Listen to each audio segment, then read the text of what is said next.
Welcome to the channel where all you got to do is, well, measure your center of gravity on your car, truck, van, motorcycle, whatever you want. So there's a bunch of videos online that don't really explain what is happening. So I wanted to go through and really explain it instead of just giving you a random equation and you're supposed to magically punch numbers in and understand how it works. So, okay, so essentially I have my scales level and I have to put the data in of all the giblets. So basically I have a 108-inch wheelbase and a 25.5-inch diameter tire. So, and then I weigh my car on level ground, and in this case it's 50-50, so this is exactly half of that, and I'll show you how I got that calculation in a little bit, but it should be pretty obvious in this scenario. So the next thing I'm going to do is I'm going to make this not level anymore. You don't have to make it any special angle, but probably makes sense to make it somewhere near 10 degrees. And my spreadsheet calculates what angle it is, and it happens to be, if it's 108-inch wheelbase, it happens to be 18.75-ish inches. Now you can get it up to whatever size blocks you have and then calculate the angle. You'll need that number later. And all these answers are already here for you, but I want to explain how we get those.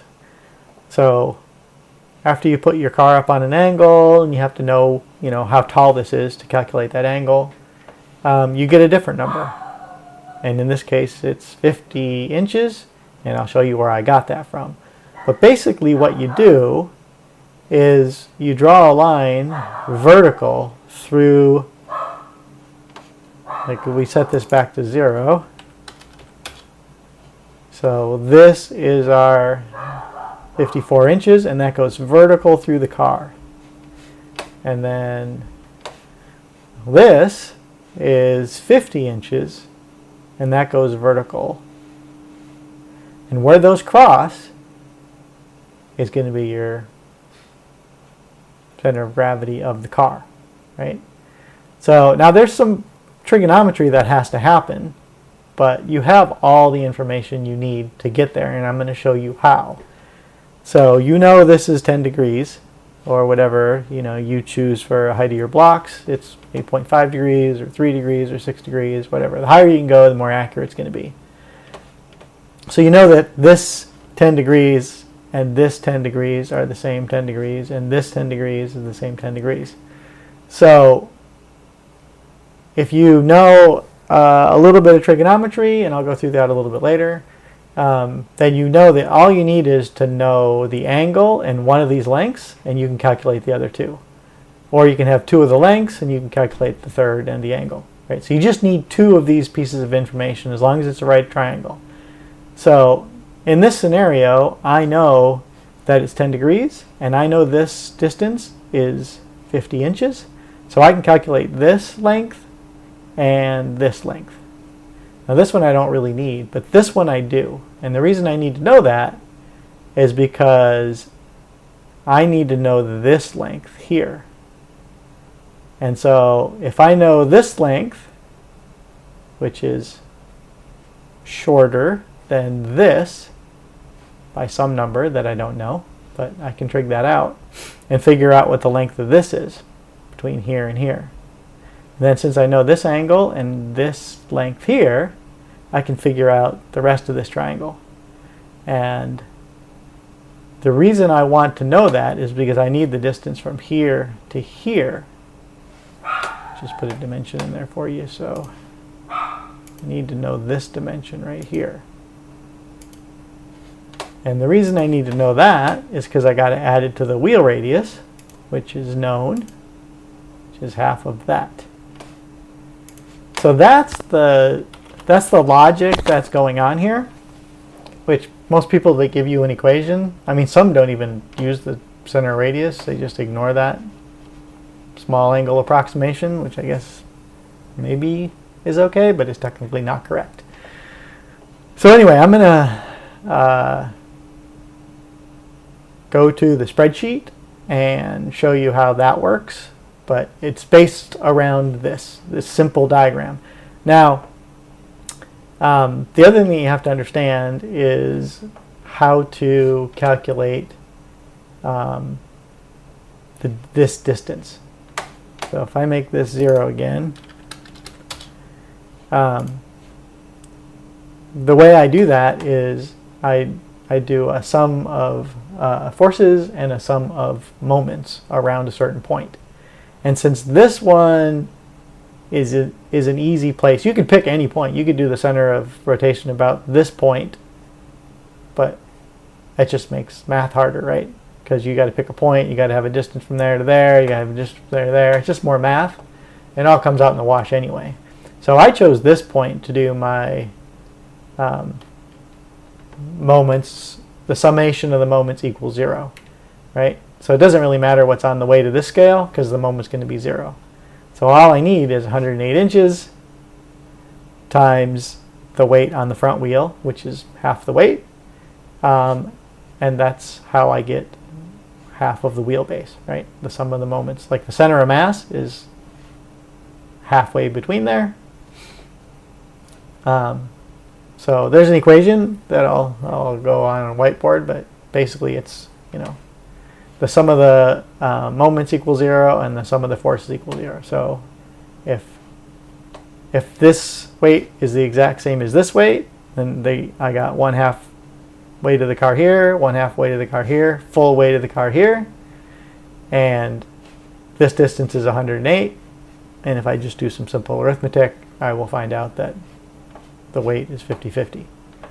Now, in your case, it probably won't be 50-50, but that's irrelevant. Now, for this one, it's a teensy bit more complicated, but not really, because we know this angle. When you lift the car on one end, that wheelbase is going to change, right? It's not really the wheelbase changing, but from a vertical projected view, this 108 inches is now 106.36 inches. So you can calculate that. The spreadsheet does it for you, but you know the angle, you know the hypotenuse. You only need 2 of those 3 to calculate the angle. So now that we know that the wheelbase is different, use the same calculation as you did when it was 108 inches. You do the sum of the moments. You pick this as your 0 point again. The weight on this scale times this is equal to the sum of this and this, which is the weight of the car at the center of mass, times some number. And that's what you solve for, and this is that number. So it's the same equation. It's just your wheelbase essentially changes from a projected view from above. Okay, so this is the spreadsheet. I got my same picture in here, and if you type these numbers into the spreadsheet, you will get the answer for this particular example. So I have it set up, I think, fairly easy. You have inputs and outputs. So don't change the numbers here. This is actually an equation. But you have to put your wheelbase in, you have to put the diameter of the tire in, and you have to put your desired angle. Now, 10 degrees is a good number, but if you wanted it 8, then you have to have your scale delta 15.03 inches instead of that. And I'm sorry this doesn't change, but it doesn't. So if you want to make it 15 degrees, obviously that's going to make it bigger. Now you got to go up 28 inches. So 10 degrees I think is a pretty reasonable place to go. If you make it 5 inches, it's going to be super difficult to, get any accurate results. So somewhere around 10 degrees is going to be good. You probably, you don't want to go 30 degrees because now you have to raise that thing, 4.5 feet off the ground. That's kind of crazy and dangerous and stuff. So anyway, this calculates the height for you. And then this is when you scale it horizontally. So in this case, it's 50-50. So these are the inputs. You weigh it. I have the front of the car. Weight front horizontal, weight rear horizontal.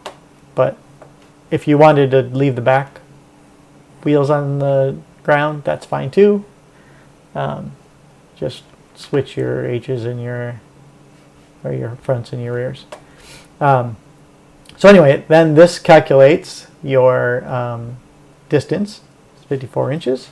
And you can see if you change this to a different number, it changes it to a different number, right?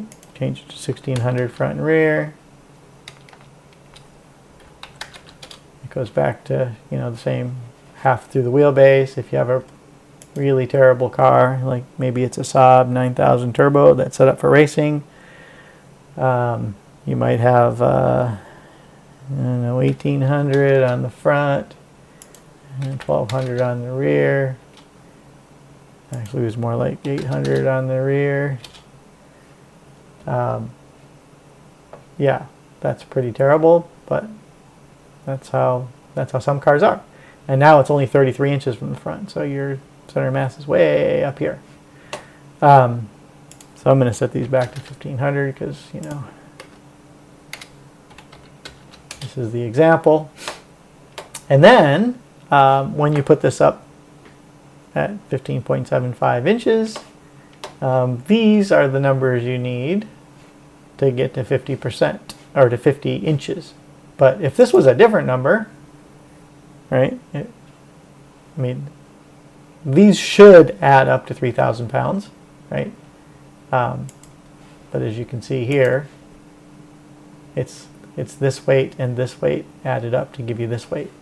So if you weigh the car and it this number doesn't equal this number, then something has changed.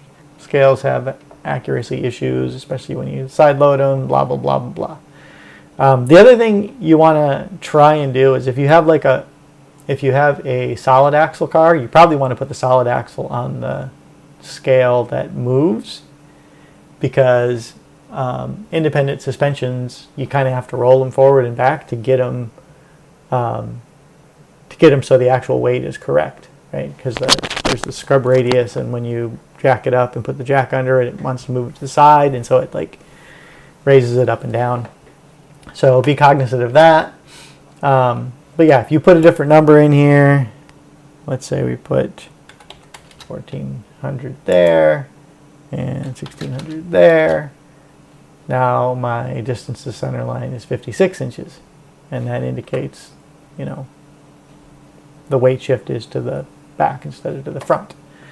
So anyway, this program is, pretty simple. It took me maybe, 20 minutes to put this all together.